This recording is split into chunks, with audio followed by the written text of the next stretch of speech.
No GES could exist without a discussion with the US ambassador to the Hellenic Republic. But before I invite the ambassador to come on stage, I'd like us to see a pre-recorded video sent to us by Mr. Jose Fernandez, the Undersecretary for Economic Growth, Energy, and the Environment of the US Department of State. And afterwards, I'll invite the ambassador. Hello. On behalf of the Department of State, let me thank you for inviting me to address you at this year's Greek Economic Summit. The American-Hellenic Chamber of Commerce has directly contributed to strengthening U.S.-Greek relations, and we and our embassy in Athens value your contributions and your steadfast partnership. We appreciate AmCham working towards achieving our common goals of regional energy and economic integration, and for advancing diversity, equity, and inclusion in the workplace. Your chamber has been on the leading edge of revitalizing Greece's economy following the decades-long economic crisis. Today, Greece is increasingly recognized as a regional hub for energy and digital services. Let me commend your efforts in making this a reality. With over $6 billion of bilateral trade in goods and services between our two countries, it's evident that the American-Hellenic Chamber of Commerce has promoted stronger bilateral ties, a stronger Greece, and yes, a stronger Europe. But we now face a historically challenging geopolitical situation in Europe, as well as globally. Russia's war of aggression against Ukraine has triggered an unprecedented global energy and food security crisis. In response, Greece has demonstrated tremendous resilience and tremendous fortitude, with both its public and private sectors actively contributing to ending the crisis and ameliorating its impact. The shipping industry has been a key interlocutor in helping us to shape our policy approach to keeping goods moving while implementing sanctions against Russia for its unprovoked, full-scale invasion of Ukraine. Under Prime Minister Mitsotakis' leadership, the Greek government acted swiftly as a staunch and steadfast ally. Let me thank the Greek government for its strong leadership in supporting Ukraine and in expanding the availability of energy resources for all of Europe. Those efforts are providing real alternatives to Russian energy supplies and are accelerating the transition to renewable energy. Shared values cement the U.S.-Greek alliance. Our passion for democracy, for innovation, for equality, for the rule of law, and yes, for self-government. The U.S.-Greece trade and investment relationship grows even stronger, and AmCham contributes directly to that. This year's theme, Big Bets in Challenging Times, encapsulates the current situation. Big bets on the future are needed to overcome the challenges that we currently face. A top priority is to make investments necessary to create a sustainable future by mitigating climate change-related disasters and global pandemics. Climate change and environmental sustainability are at the forefront of our political and economic agendas. I commend Greece for hosting our Oceans Conference in 2024 and for joining the Green Shipping Challenge just launched just a few weeks ago at COP27. At COP27 in Egypt, Prime Minister Mitsotakis highlighted the importance of investing in renewable energy sources and increase energy interconnectivity. To tackle the energy crisis, Greece is becoming a regional hub for liquefied natural gas that can potentially meet the needs of Greece, Southeast Europe, the Balkans, Moldova, and Ukraine. Greece wants to become a net exporter of green electricity to Europe. As the President's Special Envoy for Climate, my former boss, Secretary Kerry, has made clear, we must set our ambitions high. And so Greece is leading by example. The U.S. will continue to partner with Greece on clean energy and sustainability initiatives that bring together the best American and Greek innovation. When the U.S. and Greece work together, everyone stands to benefit. Our work together built on a remarkable 200-year friendship between our countries, forged in a shared struggle for freedom and democratic values. Let me wish you all the success over the next 2 days as you discuss solutions to these pressing challenges. Thank you. And now it's my pleasure to welcome the Ambassador of the United States to the Hellenic Republic, Mr. George Tsunis.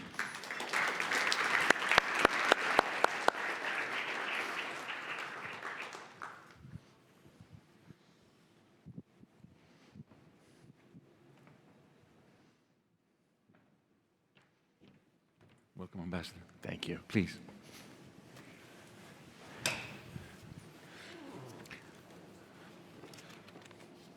So, Ambassador, first of all, welcome to GS. Thank you. We're very happy to have you with us.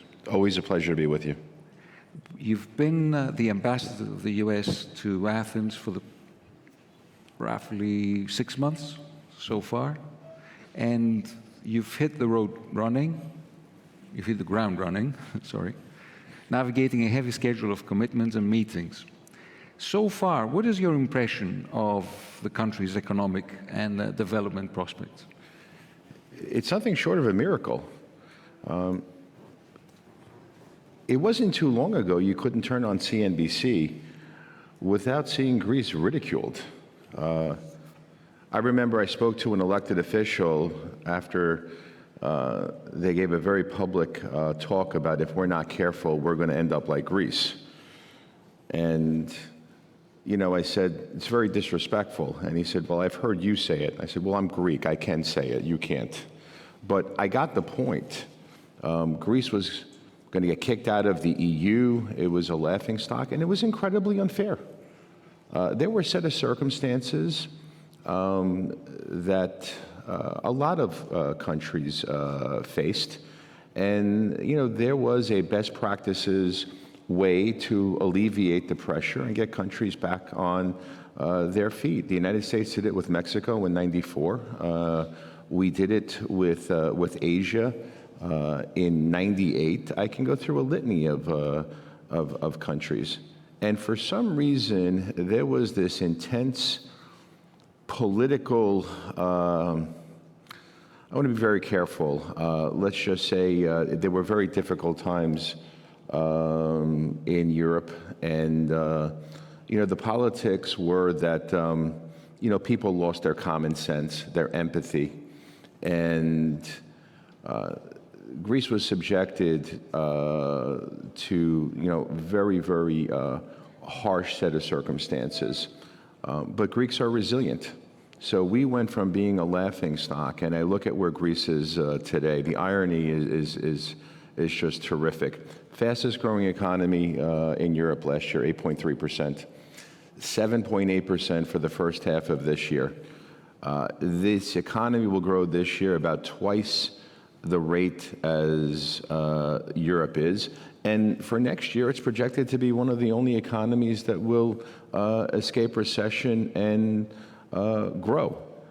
Not only is it leading Europe in terms of economic growth, it's providing energy transition, energy security. I don't know where Bulgaria would be without Greece providing that sort of assistance. But now, Europe and the United States is looking for Greece to play a leadership role in Southeast Europe as a military hub, as an energy hub, as a driver of economic growth and investment, and as a stabilizing force in the region that will speak to prosperity, that will speak to stabilization and peace.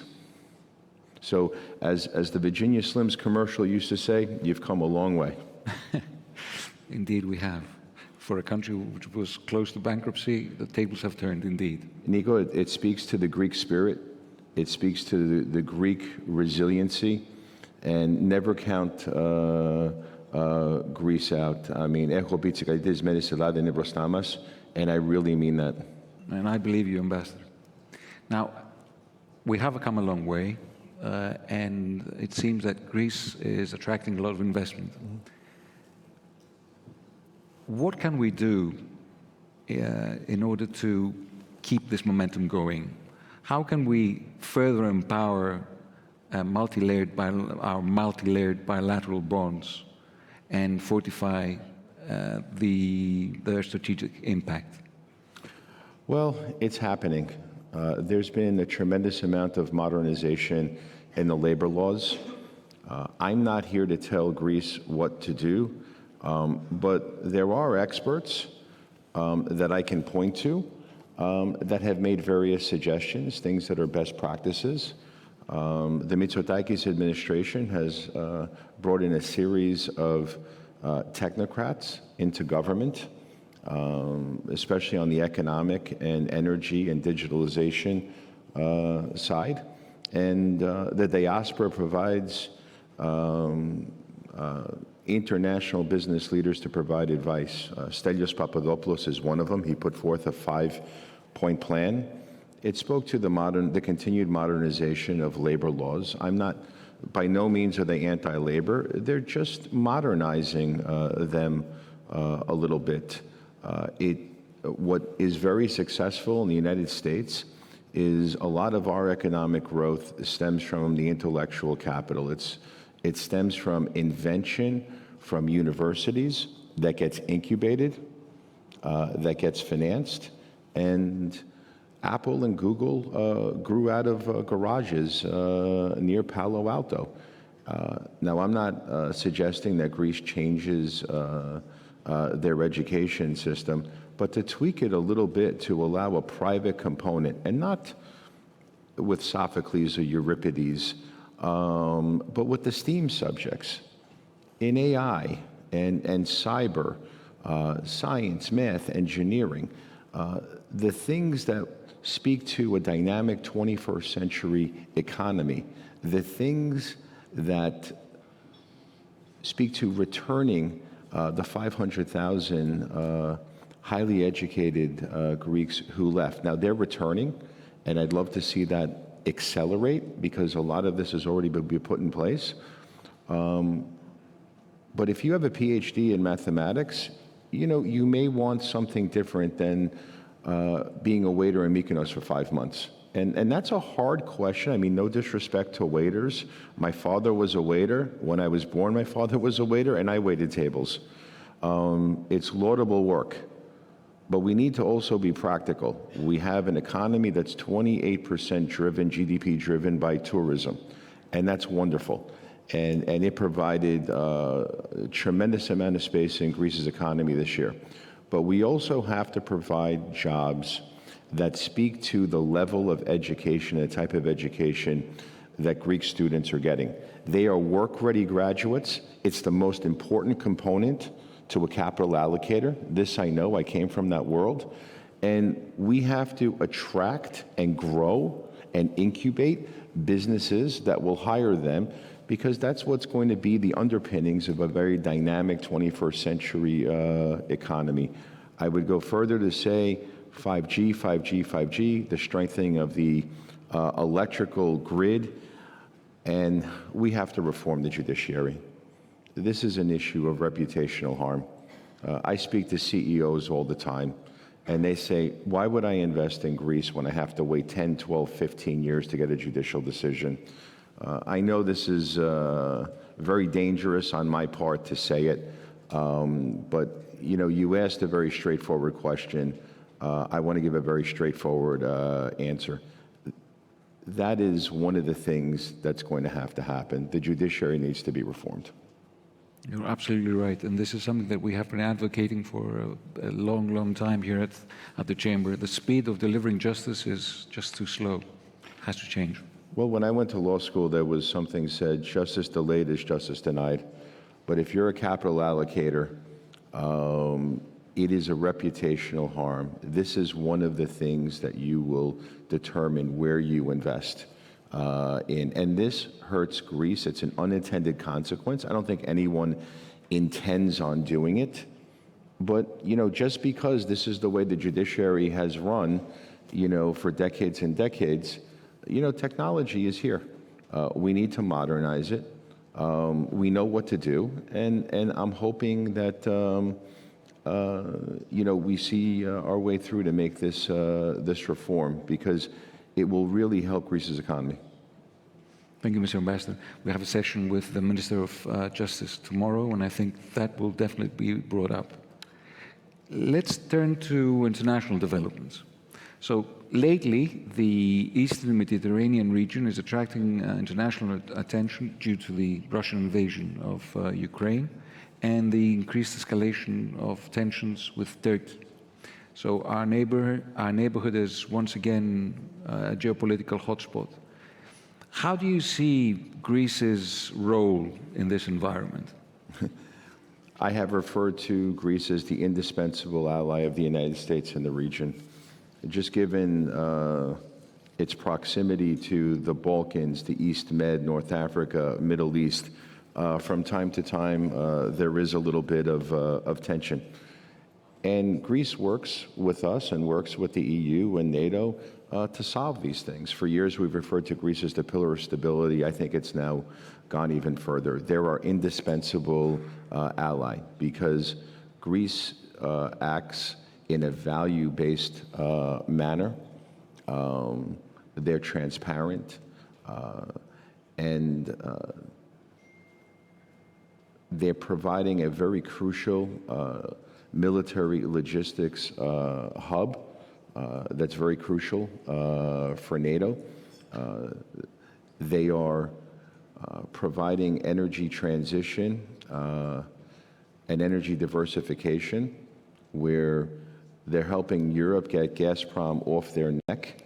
And, you know, the Russians have used energy in a very extortive manner as a geostrategic tool. As Greece is emerging and will replace Gazprom as the energy provider of Southeast Europe, Greece will not use it in an extortive manner.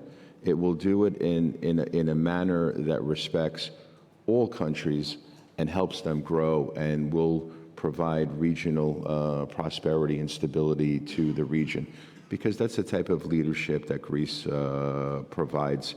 And I said they're indispensable. It's also a great source of pride that I'm the ambassador here, because U.S. and Greek values and U.S. and Greek interests are essentially identical. Thank you, Mr. Ambassador. Within the same theme, the 3+1 model of collaboration has been proven to be a turning point for furthering partnerships and boosting regional growth. Do you feel we can expand on this model with other countries in the broader region? It's meant to be expanded. It has a very significant foundation in the founding countries of Israel and Greece and Cyprus, which incidentally are the three democracies in that region. It will be up to Greece, Cyprus, and Israel as three sovereign nations.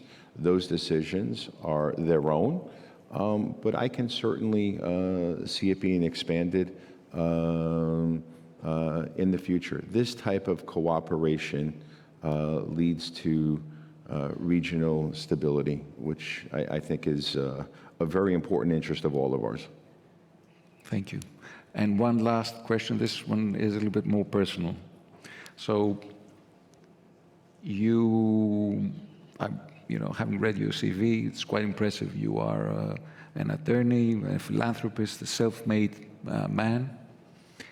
And as of May this year, you have presented your credentials to the President of the Republic as the U.S. ambassador to the U.S. So, since this is the first GS, what do you envision? How do you envision your tenure here in Greece? What would you like your legacy to be? I've only been on the job for 6 months. I'm not quite thinking of a legacy. Alexander Pope said, "Do the work well, because that's where the honor lies."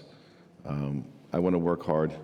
I want to represent my country well. It's an honor to be the face of the United States here. It's an honor to work for President Biden, and it's an honor to be here in Greece. So I am determined to strengthen the bilateral relationship and take the level of cooperation to new heights.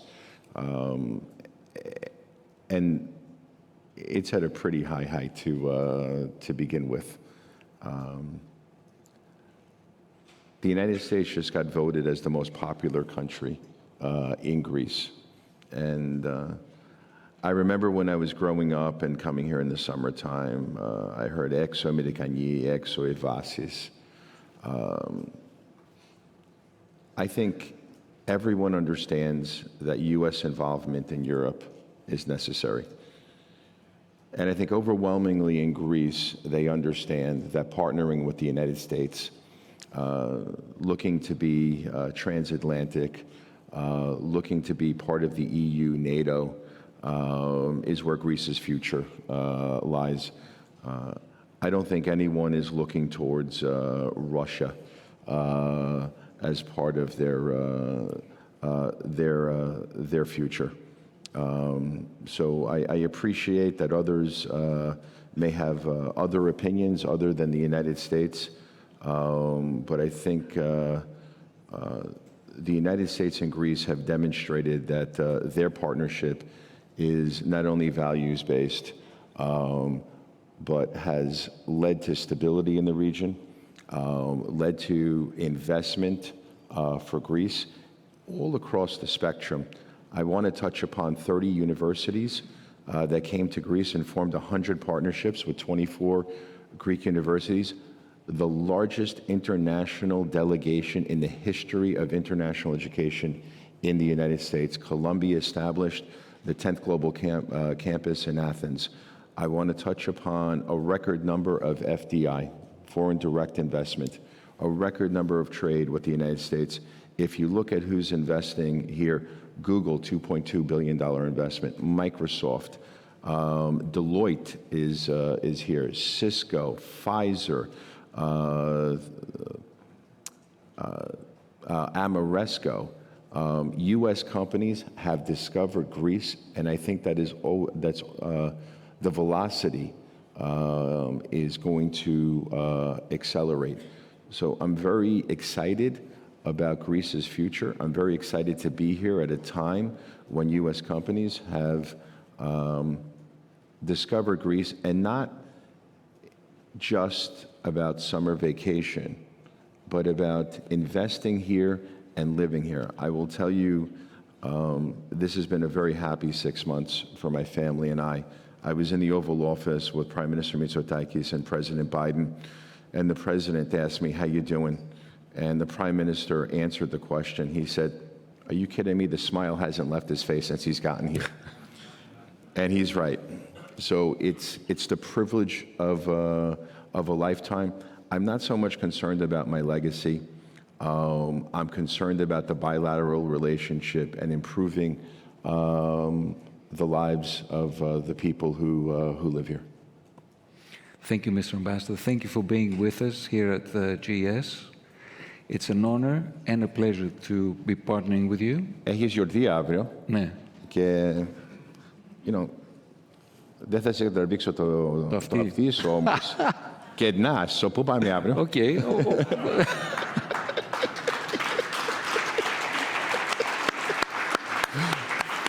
Αποφασίστε που θέλετε και θα πάμε. Ήμουν σε Νέα Υόρκη εχθές και προχθές, πήγα για το THI. Και ήξερα, εχθές ήταν τη γιορτή της Αγίας Βαρβάρας. Και ήταν την πρώτη εκκλησία που πήγε η μάνα μου όταν πήγε στην Αμερική το 1961.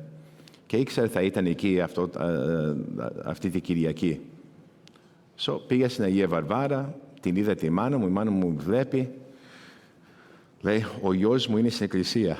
Θαύμα του Θεού. Άλλαξε ο καιρός. Να είναι γερή η μητέρα σας, γιατί τη συζητάμε συχνά πυκνά. Ευχαριστούμε πάρα πολύ που είστε. Εγώ σε ευχαριστώ. Μια ιδιαίτερη τιμή μου και μεγάλη χαρά.